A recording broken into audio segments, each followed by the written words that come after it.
हनुमानाच्या मूर्तीला शेंदूर लावला जातो. हा शेंदूर का लावला जातो असा तुम्ही कधी विचार केलाय का? हनुमानाला शेंदूर लावण्यामागे एक सुंदर कथा आहे. चला आज या व्हिडिओच्या माध्यमातून जाणून घेऊयात. रामायणानुसार एकदा हनुमान यांनी पाहिलं की सीता आपल्या कपाळावरती सिंदूर लावत आहे.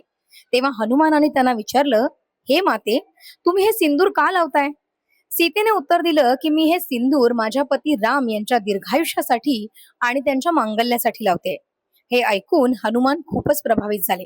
त्यांच्या मनात विचार आला, जर थोडस सिंदूर लावल्याने प्रभू रामांचं कल्याण होतंय, तर मी माझ्या संपूर्ण शरीरावरती सिंदूर लावलं तर त्यांच्या आयुष्याला आणि सुखाला किती लाभ होईल. म्हणूनच त्यांनी आपल्या संपूर्ण शरीरावरती हा सिंदूर लावला. त्यांच्या या अतूट भक्तीमुळेच श्रीराम त्यांच्यावरती प्रसन्न झाले आणि त्यांनी त्यांना आशीर्वाद देखील दिला.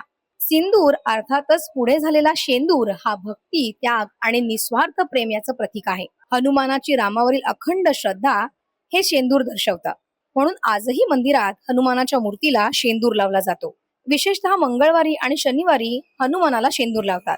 यामुळे संकट दूर होतात आणि शक्ती मिळते असं मानलं जातं.